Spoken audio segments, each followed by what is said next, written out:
এরপর যে খবরে নজর রাখবো, জয়নগরে বিধায়কের বিরুদ্ধে পোস্টার, দুর্নীতির অভিযোগে বিশ্বনাথ দাসের বিরুদ্ধে পোস্টার, বিধায়কের পরিবর্তন চায় লিখে পোস্টার, পোস্টারের নিচে সৌজন্যে তৃণমূল কর্মীরা, এমনটাই উল্লেখ রয়েছে।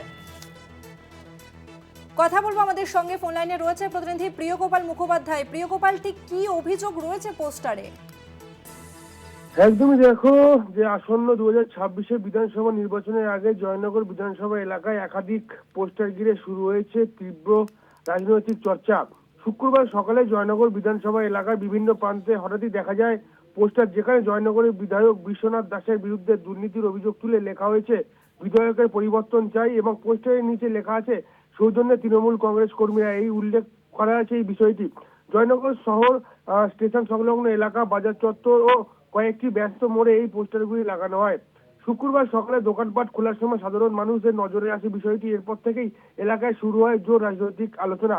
তবে পোস্টারের এই ঘটনাকে কেন্দ্র করে বিরোধী রাজনৈতিক দলগুলো দাবি যে শাসকের অভ্যন্তরীণ গোষ্ঠীকন্দরের জেরেই এমন পোস্টার পড়েছে।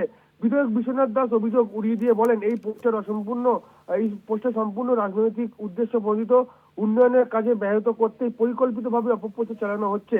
তিনি আরো জানান, সাধারণ মানুষ তার সঙ্গে আছেন এবং এই ধরনের পোস্টার বিভ্রান্ত হবে না সাধারণ মানুষ, এবং জয়নগরের রাজনৈতিক অন্দরে এই পোস্টার বিতর্কে নতুন সমীকরণে ইঙ্গিত দিচ্ছে কিনা তা নিয়ে এখন জোর জল্পনা শুরু হয়েছে। এলাকার সাধারণ মানুষও পরিস্থিতির দিকে নজর রাখছেন। অর্থাৎ সকালবেলা এই যে পোস্টার ঘিরে কিন্তু বিরোধী পার্টি অর্থাৎ বিজেপি সাংগঠনিক জেলার সভাপতি উৎপল লস্কর তিনি জানান, মানুষের ক্ষোভের বহিঃপ্রকাশ ঘটেছে এবং টাকার বিনিময়ে তাদের নিজেদের মধ্যেই গোষ্ঠী কৌশল, সেই কারণেই এই পোস্টার দিয়েছে তৃণমূল কংগ্রেস কর্মীরা।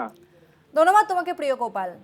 দুর্নীতির অভিযোগ তুলে বা তৃণমূল বিধায়কের বিরুদ্ধে পড়ল পোস্টার, জয়নগরে বিধায়কের বিরুদ্ধে পোস্টার, দুর্নীতির অভিযোগে বিশ্বনাথ দাসের বিরুদ্ধে পড়ল পোস্টার, বিধায়কের পরিবর্তন চায় লিখে পোস্টার, পোস্টারের নিচে লেখা রয়েছে সৌজন্যে তৃণমূল কর্মীরা।